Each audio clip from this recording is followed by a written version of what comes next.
What's going on, guys? Welcome back to TAZ-YGO. Just wanted to come to you today and bring a little deck profile. Today we are going to be showcasing DDD. So I've been playing this deck for about 3 months now. It's been very good to me and consistent throughout my locals, and most importantly, I've been having so much fun playing this deck. If you'd like to see more of this content, make sure to leave a like, subscribe, and let us know in the comments. So without further ado, let's get into it. We are starting off with the 3 ofs. Obviously, 3 Kepler, 3 Copernicus, 3 Swirl Slime, and 3 Griffin. These are pretty much non-negotiable. I've not seen a successful deck run without 3 of each of these. These are your starters. This is your extender. And yeah, it's very, very standard in the DD decks.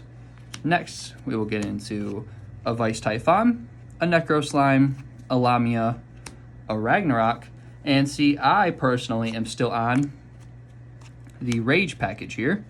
The Rage package, I've tried to cut it, I've tried to play without it, but if you're working through hand traps, you're having, you're building up, so often when I set my scales and can pendulum summon from Gilgamesh, I only have a level 1 and a level 4. I can pen someone out.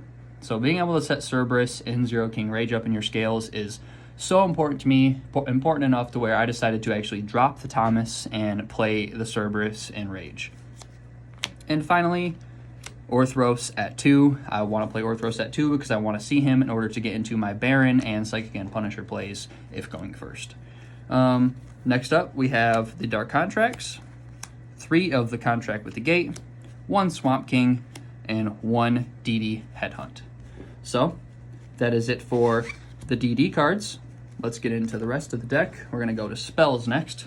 I am playing 1 1-for-1, 1 Call By, 2 Triple Tactics. Triple Tactics is my own personal tech choice. Not a lot of builds are playing this, but the draw 2 off Tactics, if you get Veilered, if you get Ashed, anything like that going first, the draw of Tactics in order to draw into just some type of an extender or some type of card you haven't used this turn yet, since everything's a hard once, is so nice, and it helps you work through hand traps very, very well.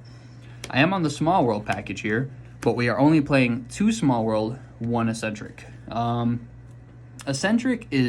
Small World is great, but with only running 1 bridge, yes, you can bridge with your hand traps, but there's not as many options to choose from when you bridge through the hand traps.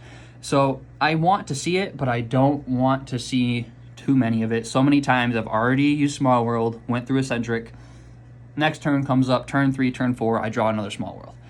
So I've cut it down to 2. It's my personal preference. There's no right or wrong. That's just what I've been liking as I play with the deck now for about 3 months. Finally, we're on to hand traps. I'm playing 2 Veiler, 3 Imperm, and 3 Ash Blossom. These are totally up to you and your personal choice. That's just what I've preferred, what works well for my locals, main decking at least. Side decking is a different story. Let's get into the extra deck now. 2 Genghis, 1 High King Genghis for the fusions, 1 Caesar, 1 King Tell, 1 High King Caesar, 2 Machinex, and a Zeus is the extra deck that I run.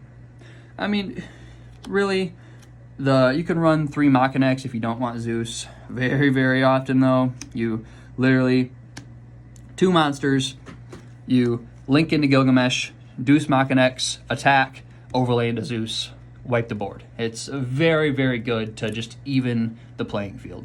I am running 3 Gilgamesh. Another just option. Yes, you can run 2 and probably get away with it, but if you go full combo first turn, you can go through all 3 of these first turn. So, and finally, we have a Siegfried, a Psychic and Punisher, and a Baron de la Fleur, or de Fleur. Yeah, that's about it. A lot of those cards, the Baron, the Psychic and Punisher, you can play what you want. If you want to go pure DD build and play, other fusions like Oblivion King or anything like that, I mean, that's not right or wrong. This is just my personal preference. Side deck. Now, I do play the patent license in the side deck if I know I'm going first and I know I'm playing someone who does fully synchro, fully fusion, someone who has a very focused extra deck.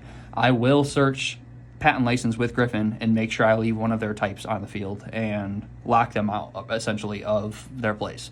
This card is very overpowered. I just have cut it out of the main deck because I wanted to run 40 cards and have it run as smooth as possible.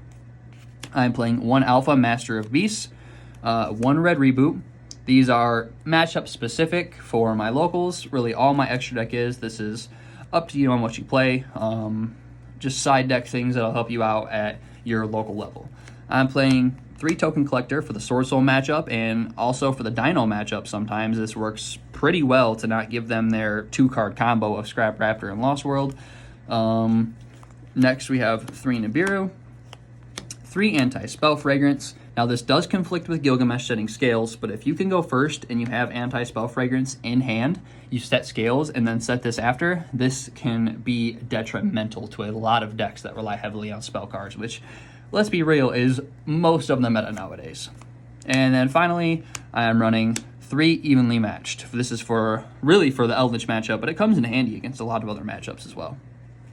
So, yeah, guys, that's it. Let me know what you think in the comments. Please, if you'd like to see a combo video, let us know, and I can definitely do that. Yeah, thanks for watching, and don't forget to like and subscribe. Have a great day.